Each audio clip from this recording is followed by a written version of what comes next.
in a row, and the move that was just made by Syria that solidifies their relationship to Russia.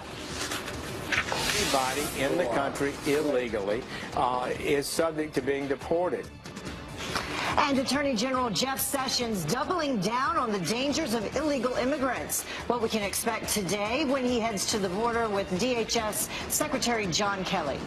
Smoke or shock, the city making the price per pack the highest in the nation. Fox and Friends First starts right now.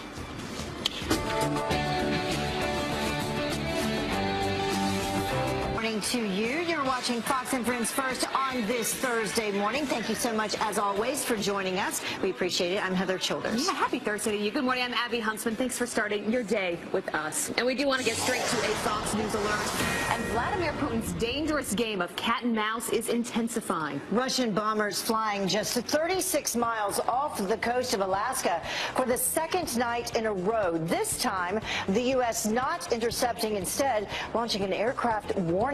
Now, this comes just hours after U.S. military jets flew beside two Russian bombers, forcing them to change course. All of this, of course, as Russia appears to help protect the Syrian military, allowing jets to move from the base hit by U.S. missiles to a Russian base. Putin vowing not to get involved, but top U.S. officials saying that the two militaries are still communicating. And a country in crisis as opponents of Venezuela's current president launched the so-called Mother of All Marches. At least 5 people are now dead, hundreds arrested as security forces crack down with rubber bullets and tear gas. Thousands of people in the streets paralyzing the capital of Caracas. Protesters calling for more political opposition as citizens of the socialist country starve and their country's economy tanks. Well, the cold-blooded killer who went on a shooting rampage targeting white men is not sorry. Authorities in Fresno, California say that Corey Ali Muhammad is a racist who is filled with hate and even laughed about the bloodbath that left 3 people dead. And Muhammad, who is also accused of killing a Motel 6 security guard, says that he's a Muslim, but he claims that he is not part of a terror group. The police ruled out terror as a motive within hours of the massacre.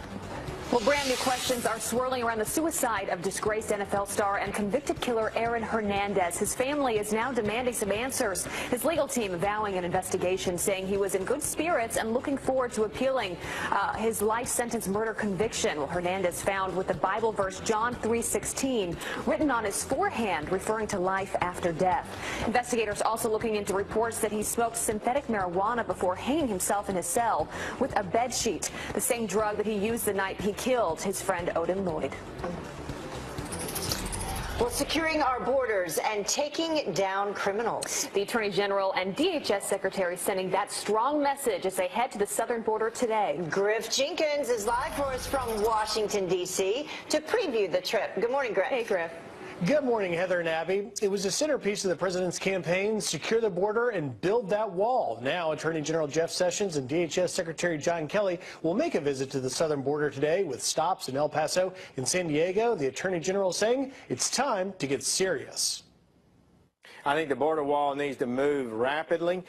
It will be the final affirmation that the illegality is over. It will multiply many times the effectiveness of our border. The numbers have dropped significantly, but if we don't follow through and back up what he promised, then I think we could see these numbers rise again.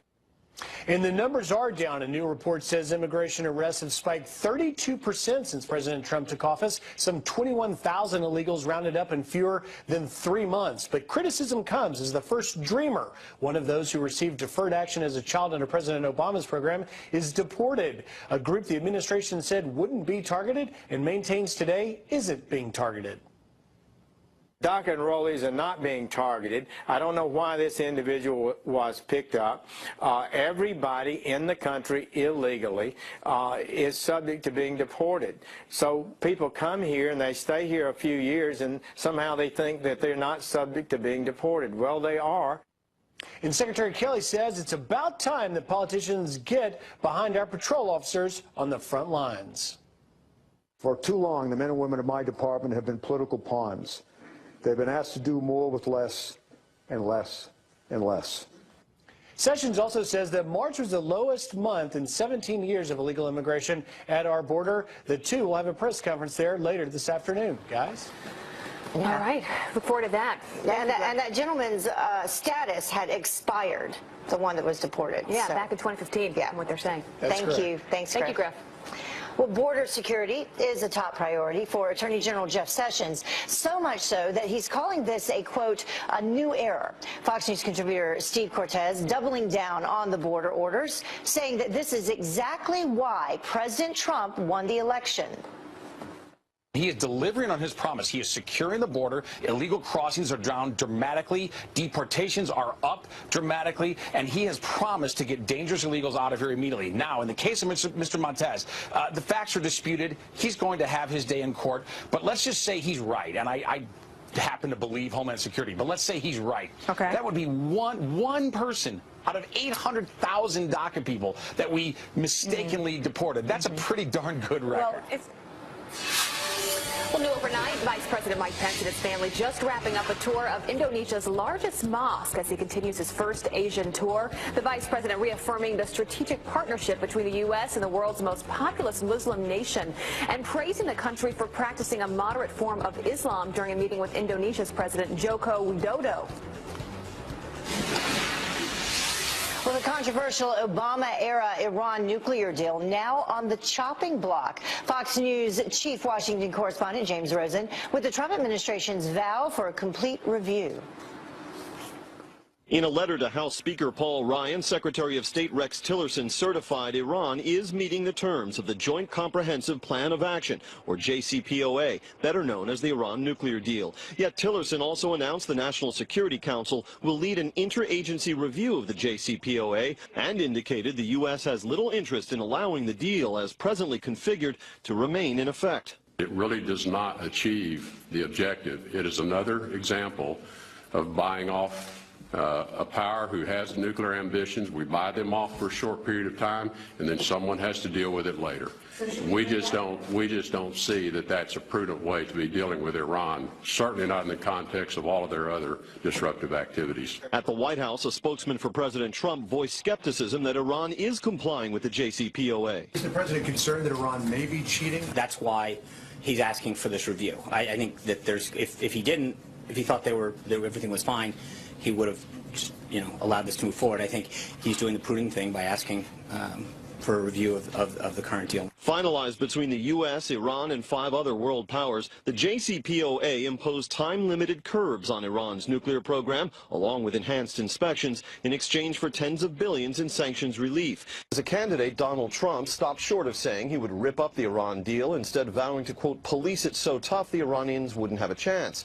These comments by Secretary Tillerson suggest there's no degree of compliance the Iranians could achieve that would convince the United States to keep the deal in place. In Washington, James Rosen, Fox News.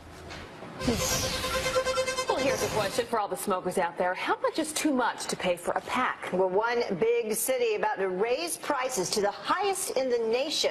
Cheryl Kasani from our sister network, Fox Business, here with the sticker shock. Good morning, Cheryl. Hey, well, good morning. Take one guess at which big city it is. It would be this one. New York City Mayor Bill de Blasio announcing they want to take one pack of cigarettes, which is right now $10.50, up to $13 a pack. And he talked about the dangers of smoking and why he's making this decision yesterday. Listen. Big tobacco is public enemy #1 when it comes to public health. We have a lot more we have to do. What we're going to do now is move forward on a plan that will hit tobacco hard on many different fronts. Well, critics of de Blasio say that this is nothing more than skirting around the real issue, which is bootlegging. New York State is one of the top states for bootlegging of cigarettes, meaning that you go get it other places and bring it across state lines. Different things are going to be in play here, banning pharmacy sales completely. Residential buildings are going to have to come up with their own policies, and also they want to reduce the number of retailers in the city that sell cigarettes. Well, I'm loving this news. If you ride Amtrak, Dunkin' Donuts is now going to be on your ride. Especially if you're on on the Acela Express because that's where they're going to start this. Dunkin' Donuts is actually going to be serving Dunkin' coffee via their machines on the Acela Express in first class and also at the Cafe Acela. So all of those weary travelers, especially between New York, Boston, and D.C., are going to have a little bit of a treat. This is